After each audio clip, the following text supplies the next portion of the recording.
Welcome to Watch Mojo, and today we're counting down our picks for the top 10 grunge bands of the 90s. And I feel the time's a ways to go. For this list, we'll be looking at the finest grunge bands of the decade. Any groups commonly associated with the rock subgenre during the 90s are eligible for this list. Did we forget any of your favorite grunge bands? Let us know in the comments below. Number 10, Temple of the Dog. While they weren't together long, Temple of the Dog was one of the first supergroups of the grunge movement. But it's on the table, the fire's cooking. It was originally formed out of the ashes of Mother Love Bone, a band that lost its lead singer Andrew Wood. Several members from that group came together with the likes of Chris Cornell and Eddie Vedder to create their self-titled debut album.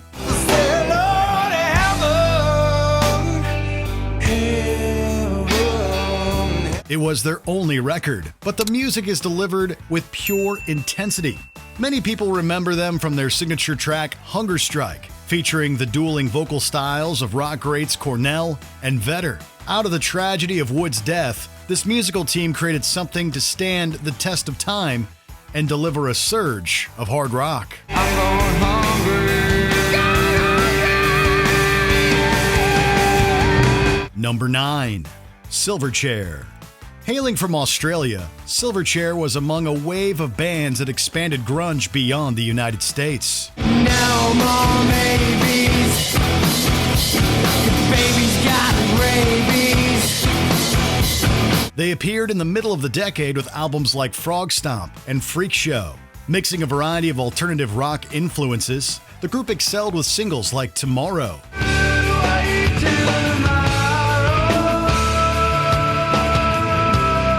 Their 90s output expanded the limits of their distorted and engrossing music, which later explored more experimental sounds.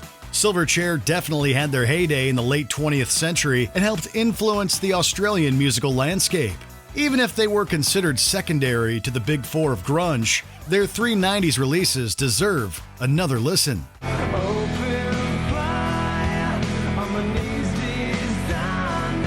Number 8, Bush.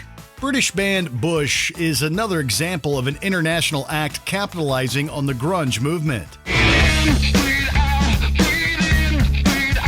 Led by the charismatic singer Gavin Rossdale, the group gives a passionate performance with each of their greatest recordings that includes singles such as Machine Head.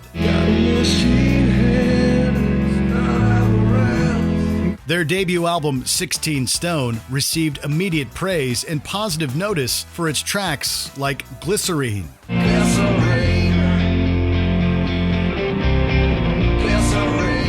Continuing on their rock success in the mid to late 90s, they released their second record, Razorblade Suitcase, to further chart attention. Bush predominantly hit it big in the US, where they excelled for several years in the post-grunge era.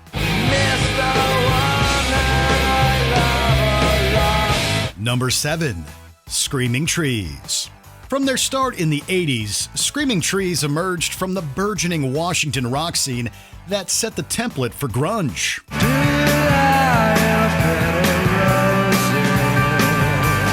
The group entered the 90s by attaching themselves to Epic Records and released works like Uncle Anesthesia. With powerful vocals from Mark Lanegan, the band made themselves known on the music charts.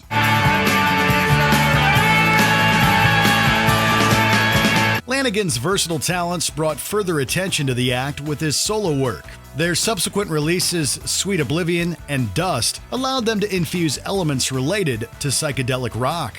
They don't have the same name recognition as their contemporaries, but they have a catalog well worth exploring.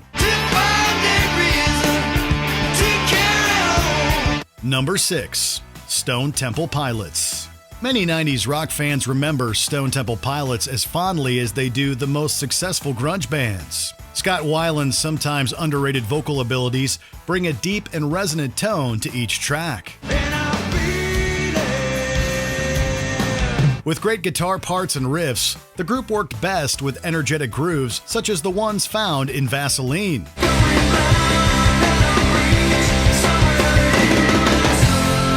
They also had a few somber tracks to prove they were more than a one-trick pony. Starting with the albums Core and Purple, they scored a series of hit records and singles. They still have the staying power to pop up on radio and streaming playlists with their big songs like Interstate Love Song. They separated over the years and had lineup changes, but their greatest period will always be the 90s.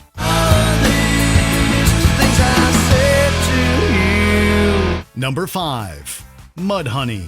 Some would argue that Mudhoney was more important to 80s grunge, but they still put out worthy releases in the 90s. I've made mistakes that I'm sure I'll make again. Their connections to early bands of the movement make them hugely impactful, but they also have a few entertaining songs as well. The group's subversive lyrical content builds off some truly engaging tracks. Regardless of its commercial performance, Every Good Boy Deserves Fudge stands among the more underrated sub-pop records from the early part of the decade. Modest success followed them with other albums like Piece of Cake, but they never quite achieved the mainstream presence of their fellow Seattle acts. No time like the present to get ripped apart. Number 4. Pearl Jam. Out of the ashes of Mother Love Bone, the core members of that band teamed up with Eddie Vedder to form Pearl Jam.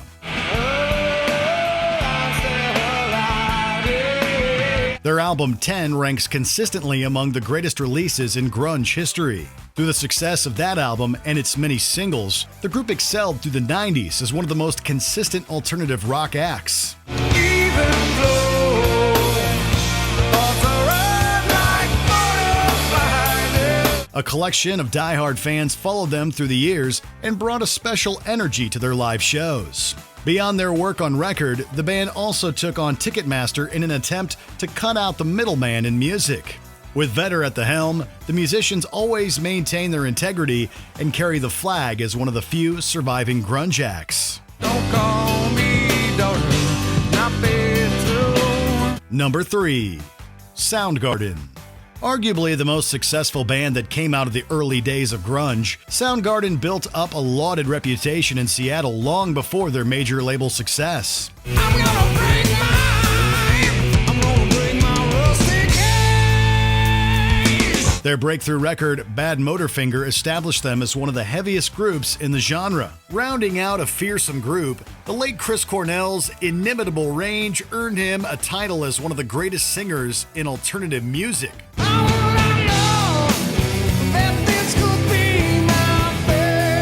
With their follow-up record, Super Unknown, the quartet solidified their dense sound and imaginative songwriting skills. Singles like Black Hole Sun gave them further fame on MTV and showed that they had greatly expanded their sound. Soundgarden separated in 1997, but they would later reunite in the 2010s for another album and more touring. Black hole sun, won't you come? Number 2. Alice in Chains. Alice in Chains is arguably the most metal-sounding of the big 90s grunge bands. Their success came partly due to their hard-edged riffs and singer Lane Staley's vocal stylings. I feel so alone, gonna end up a big old pile of them bones. Staley and guitarist Jerry Cantrell provide harmonies in many songs, coming together as the band's secret ingredient for success.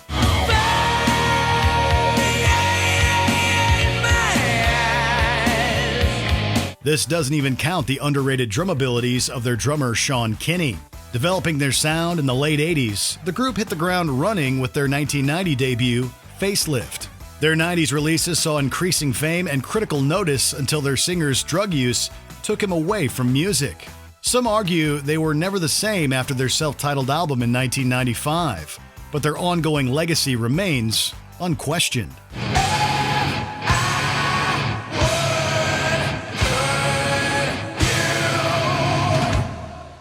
Before we unveil our top pick, here are a few honorable mentions. Candlebox, a Seattle grunge band known for their first album and single, Far Behind.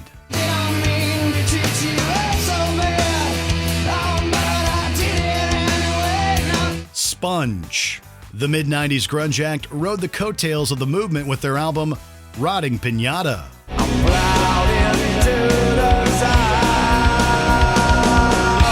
Melvins. a major grunge influence that profited from the genre's mainstream appeal in the 90s.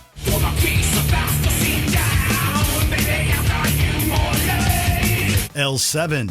Combining grunge and riot girl elements, this all-female act found success in a male arena. Before we continue, be sure to subscribe to our channel and ring the bell to get notified about our latest videos. You have the option to be notified for occasional videos or all of them. If you're on your phone, make sure you go into your settings and switch on notifications.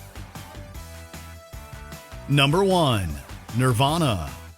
They weren't the first or the heaviest grunge band, but Nirvana brought the genre to the mainstream.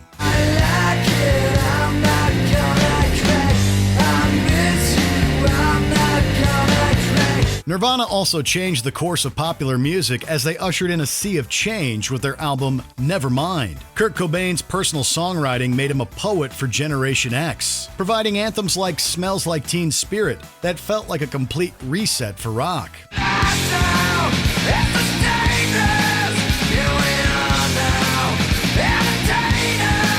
Their third record, In Utero, pushed the envelope even further in terms of sonic exploration and lyrical concepts. Krist Novoselic and Dave Grohl brought out a killer rhythm section in a major way, with the latter often considered the best drummer of the decade. By the time Cobain died in 1994, the group's contributions to grunge had become legendary. Did you enjoy this video? Check out these other clips from WatchMojo, and be sure to subscribe and ring the bell to be notified about our latest videos.